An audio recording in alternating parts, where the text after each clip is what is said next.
So I'm going to go over 3 movements today: the front squat, the push press, and the thruster. And you'll notice that the front squat and the push press are basically the thruster put together with those 2 movements. So I like to actually teach all 3 of those together. They really complement each other.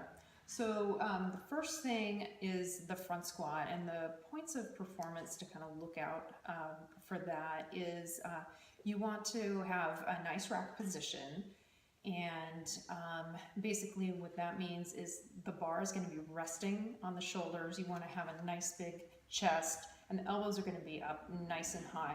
You'll notice that the barbell will actually roll back into my fingertips, and that's totally fine. You don't want to grip a strong grip on that bar. You just want to let it roll back, and then you want to have a normal stance, squat stance. And as you descend, you'll notice that my torso will remain as vertical as possible. So if you pitch over, if you drop those elbows, you'll tend to lose the weight in front. So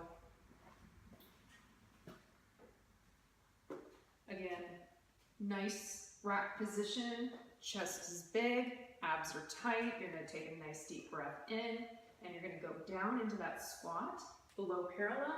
And as you come up, you want to drive the elbows up and stand. So 2 more.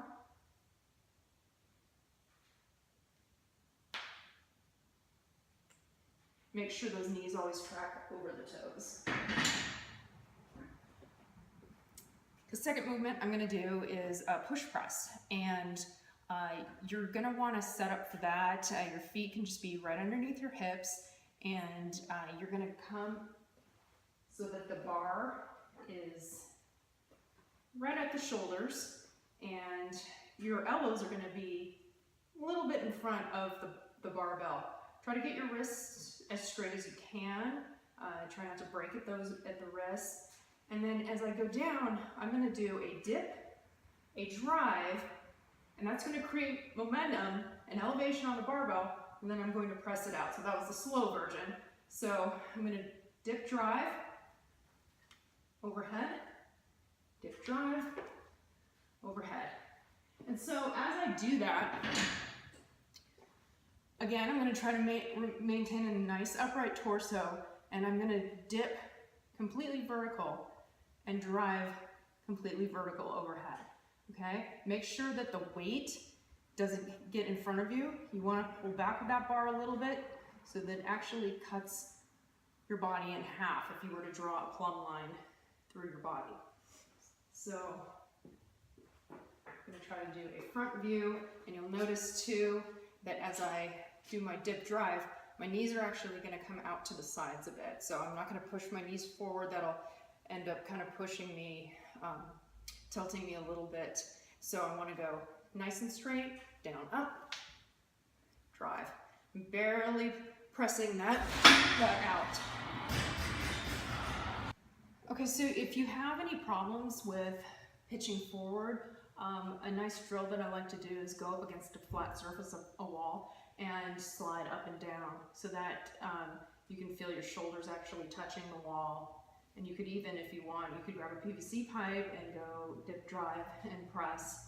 Make sure that everything kind of touches the wall as you go up. And then the final thing is the thruster. It's basically putting that front squat together and pushing it up overhead.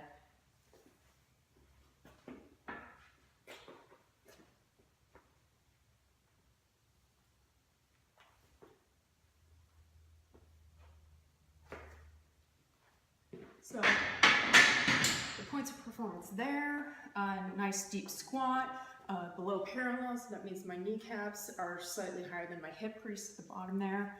And then really want to use as much hip force as possible first before you lock it out. And another good thing to remember too is that you kind of want to have a little bit higher elbow in this, and relax your grip a little bit as you go into that thruster and overhead. And that's all. So I'm going to go over 3 movements today.